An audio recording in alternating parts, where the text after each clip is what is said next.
It is probable that when the music began, you experienced surprise that the piece was being played faster than you were used to hearing it.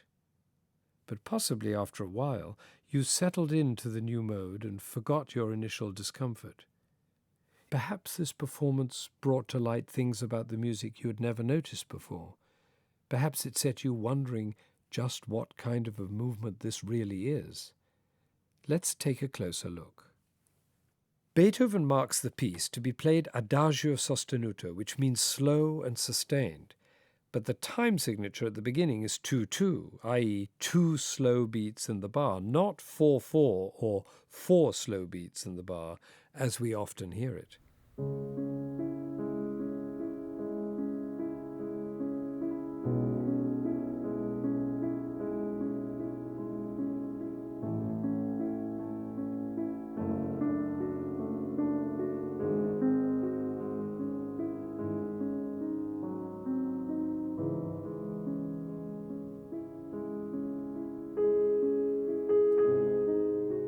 In some editions of this piece, the editors have actually changed the time signature to 4-4 because they presumed that Beethoven must have wanted a very slow tempo to conjure up the mood of a moonlight suffused scene, and simply made a mistake in marking it to be played in 2.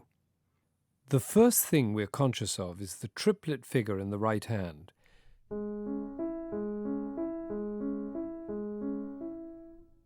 But if we shift our focus to the left hand, we discover there is a kind of melody in the bass.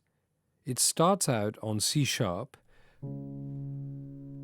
goes down to B, then A, then via F sharp to G sharp, and finally back to the original C sharp.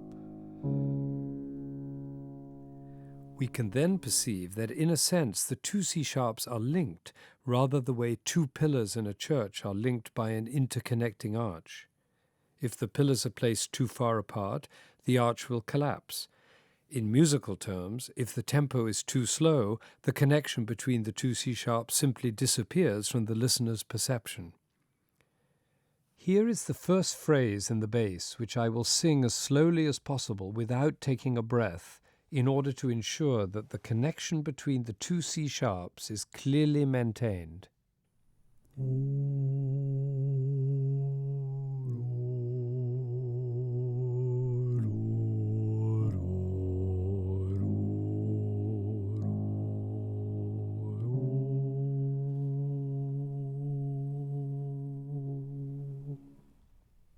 Now, if we add the triplet figure onto the bass line, this is what we get.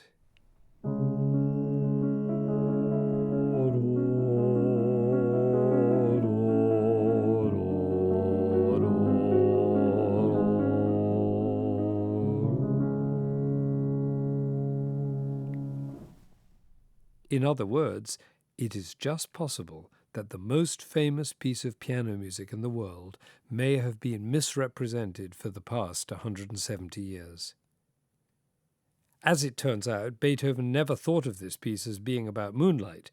The nickname Moonlight was given to the piece by his publisher, who thought that a catchy title like that would boost sales, and certainly he was onto something because it became the world's all-time best-selling piece of sheet music. But Beethoven simply called it Sonata quasi una fantasia, or a sonata rather like a fantasy. Once we realize that Beethoven's idea was a fantasy, the whole thing is transformed. The triplet motion becomes free, flexible, and flowing, and the rhythmic motion is felt as one large slow beat to the measure, or even one beat for 2 measures, and the music is suddenly released from the tyranny of the bar lines and can soar like a bird in flight.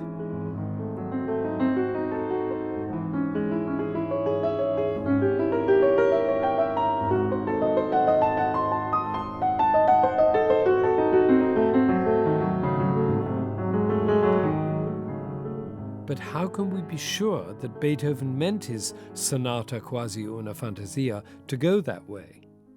We can't. We never will be able to know for sure. But it's certainly interesting to hear it played that way. We might just possibly ask ourselves if this piece we have heard all our life, and that is played by just about everybody who owns a piano, has been fundamentally misunderstood. And who knows, maybe the composer is smiling down at us at this moment and saying, yes, I was wondering when someone was going to realize what I really meant with that piece.